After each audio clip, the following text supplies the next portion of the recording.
વડોદરા શહેરમાં 150 વર્ષથી કુવાના થાળા પર બિરાજતા શ્રી સિદ્ધનાથ ગણપતિ વડોદરાના સિદ્ધનાથ તળાવ વિસ્તારમાં શ્રી સિદ્ધનાથ ગણપતિ મંદિર આવેલું છે.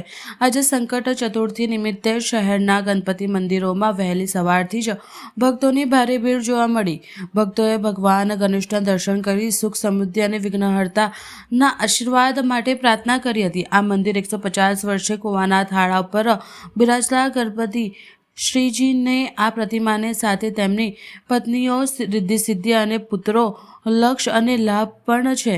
મંદિરના સ્થાપત્યમાં લાકડાનો પ્રચુર માત્રામાં ઉપયોગ થયો છે. એટલું જ નહીં, મંદિરના કાષ્ઠ સ્તંભ તેની સુરેખા ગોઠવણી દેખાવ વધુ ભવ્ય લાગે છે. વડોદરાના સિદ્ધનાથ તળાવ વિસ્તારમાં શ્રી સિદ્ધનાથ ગણપતિ મંદિર આવેલું છે.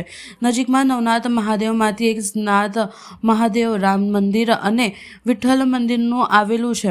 સિદ્ધનાથ ગણપતિ મંદિરની ખાસિયત એ છે કે આ મંદિર બાંધ્યું ત્યારે કુવાનો બંધ કરી તેના પ્લેટફોર્મ પર શ્રીજીની પ્રતિમાનું સ્થાપન કરવામાં આવ્યું હતું. શ્રી સિદ્ધનાથ ગણપતિ મંદિરના છેલ્લા 150 વર્ષ આ પ્રતિમા યથાવત છે. આ મંદિરમાં લાકડાની કલાત્મક કોતરણી અને શિલ્પો હયાત છે. આજે પણ ત્યાં લોકો દર્શનાર્થે ઉમટે છે.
Thank you.